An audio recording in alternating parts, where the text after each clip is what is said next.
This story is called The Churn. The Churn. A spiritual teacher was approached by a well-dressed man one day as he was helping with the farm chores on his ashram. Without an introduction, the man said in a challenging voice, "If you are such a great teacher, answer me 2 questions." The teacher smiled. "I can answer them better if you reveal what the questions are. The first one is this: if God exists, why can't I see him? The second is, why must life be so hard?" The master pointed to a churn which had been filled with milk. "Look in there, what do you see?" "Milk, of course," said the seeker. "Now grab the handle and start pumping," said the master. The seeker began working the churn. He made several comments and complaints, but the master did not reply. He began to perspire, and after a while he stopped. "What is the point of this?" he asked crossly. "I'm a banker, not a farmer." "Look inside again. What do you see?" the master said. "I see butter," said the man. "And why couldn't you see the butter before?" "Because it was still in the milk." "That answers your first question," said the master. "All right, I see your point. But what about my second question? Why is life so hard?" The master didn't reply. He just handed the man the handle of the churn and smiled.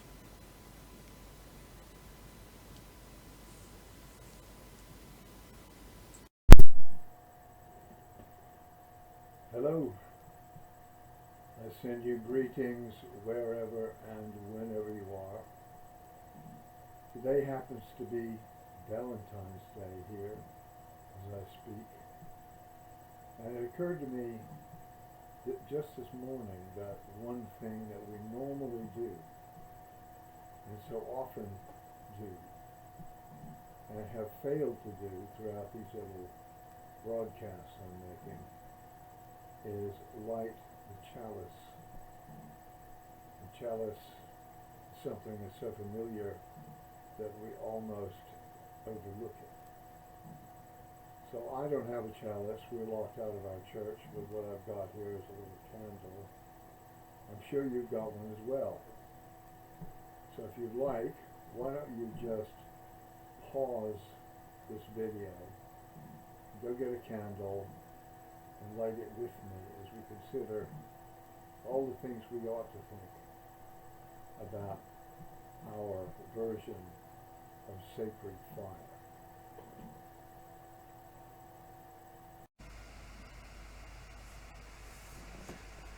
Welcome back. I'm going to light my little candle, and maybe you'd like to light yours as well.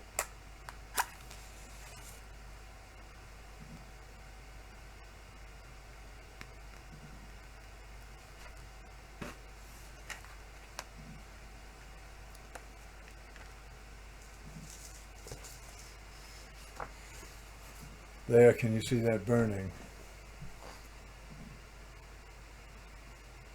We're sitting, whether we know it or not, in a big circle today.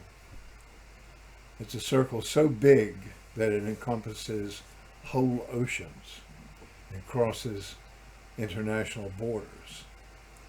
It's the gift of human invention that we can do something that is at once common and at the same time so extraordinary. So let us suppose that each of us now has lit a little portion of fire. We've added a tiny bit of illumination to what seems, oh yes, very much to be a darkening world. Without you, the light of this movement of ours would be that much less. It doesn't take genius to us, odd community of believers and would-be believers and happy non-believers. So let's just take a moment now to absorb this fact. As your eyes rest on the candle that you've caused to be a light, let your place in this worldwide gathering, whether of long-standing decades or just a few minutes, let that be in your thoughts. What we're doing now is maybe the oldest act of human community. Gazing into a flame is an act so ancient and so archetypal that everyone knows how to do it. Everyone, in fact, has done it. In caves and beside campfires, in Bedouin encampments and on Bushman hunts, in Druid holy places and beside the funeral pyres of the Ganges, people surround fire. The fire is at the center. In a world with no television, you can gaze into a fire for hours and hours. What you see there is up to you. The shapes and images are ones that have their origin in your own mind, in the hidden seats of the imagination, and they can keep you spellbound for hours. Those leaping yellow peaks, the dark, almost blue, hottest flame near the logs in a really good fire. The showers of sparks as wood crumbles and dissolves, the glowing embers of the mature fire, the smoke that gusts and curls and is driven upward like a departing spirit. It can excite you. It can make you sleepy. Many a good thought and many a solution to a knotty problem has come to those who gaze into the fire. Many a good ghost story, a Homerian epic perhaps, much ancient lore, many a side-splitting joke has been told where? Around the fire. Fire came from the heavens. It was stolen by Prometheus from the gods who took offense and chained him to a rock where even to this day eagles still devour him. When the earth turned dark by day and the storm clouds rumbled, fire appeared overhead. It was the hammer of Thor, the flaming lance of Polynesian deities, the bolt of judgment of the ancient Hebrews. It scorched the world. It burned whole forests. It sent people cowering into their shelters. And when the fire subsided, the known world was turned to an unfamiliar place of smoking ash. A few brave ones went out, caught a smoldering branch, carried it home, and nursed it into a blaze. They could not make it, but they could find it, and it began to light and heat their lives. Someone discovered that if you struck certain stones together in the right way, a tiny spark of the god's treasure could be found. If you spun a stick on a hollow log and did it long enough and carefully enough, probably praying all the while, you could pull fire from nowhere. Then coat a stick with sulfur and charcoal and saltpeter and drag it against a rough surface, and you can light your cook stoves and your lanterns and your cigars. Flick your Bic and fire, that same lovely gift springs to life in your hand. When you look at the sun, it burns your eyes. It is, of course, a flaming chariot driven by Apollo across the sky. The fire up there is the fire in your hearth to change the shape of the neighborhood. We've learned how to make fire rain from the skies onto our enemies. Like gods, we punish dictators by burning homes and even children. We have found radioactive minerals that will burn for 1,000,000 years and more, and we have no idea what will put them out. That is our blessing and also our curse. Fire awaits us at the end. It purifies the dead in India and in the local crematorium as well. It sterilizes the instruments of our operations. It makes the tea for the nurses. It drives the engine of the hearse and lights the flowers of the wake.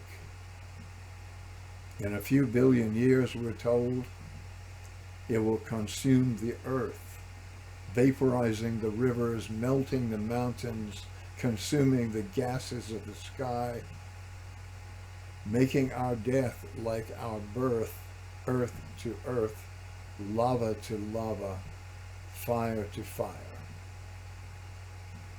Fire was there at the beginning, and fire will be there at the end. So when we behold the cheerful birthday candle, we once again touch the searing heart of that original fire, the perpetual fire, the fire to be. But fire is a little like us. It's not an object. It's a complex process of being and becoming. If we understand its nature, we may better understand ourselves. Fire requires just 3 elements. And when they're put together, something burns. And those elements are fuel and heat and air.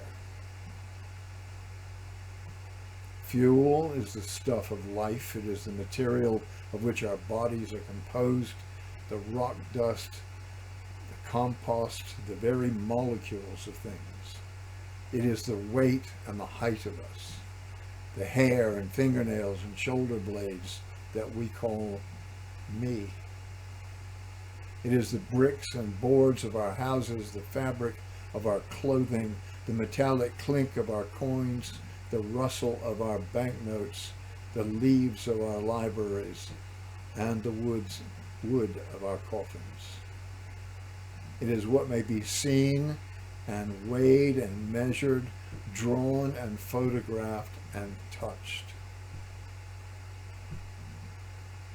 It is pottery, silver, mahogany, straw, and glass. It is fiber and fat and carbohydrate. It is cool gin and hot chocolate. It is caviar and bangers and mash. It is the fuel, the very fuel of ourselves, the material spoken of by Aristotle, the numberless things of this world. It is the paraffin of the candle. Take away the fuel from a fire, remove the material of nourishing food, warm clothes, strong shelters, whether by force or by political stealth, and the flame of life will burn low. It will grow feeble. It will follow the pulse, that which separates the quick from the dead. It is the warmth of good company, the fire of anger, the friction of disagreement. It is the spark of intelligence, the glow of passion, the hot breath of the prophet. It is the heat of our bodies that fills this room and this stiff where it will. It is the whisper of the eternal, that may sometimes be heard over the rattle and clatter of the world, the knowing that requires no learning. It is the breath, the very breath of God, filling the gaps of our poor perception and making level the hills and valleys of the path. Take away the air from a flame, and it will smolder and then die. Remove the spiritual from our lives, and we will suffocate and perish. And so the fire, this little fire, can reach us in unexpected ways. It not only warms our hands, but if we know how to look at it, burning in the central symbol of our movement, you know, it may just warm our hearts as well.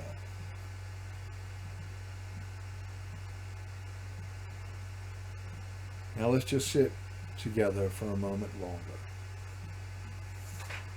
And let's just be warmed by these fires that we have brought to life as we spend together just a moment in silent contemplation of this flame.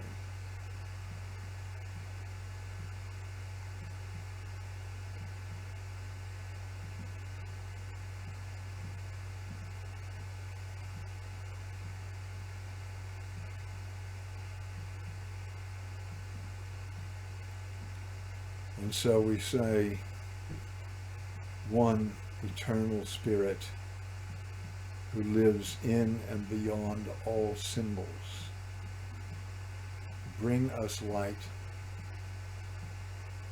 bring us warmth, bring us the undying truth of your presence. So be it. Inshallah. Shalom. Amen.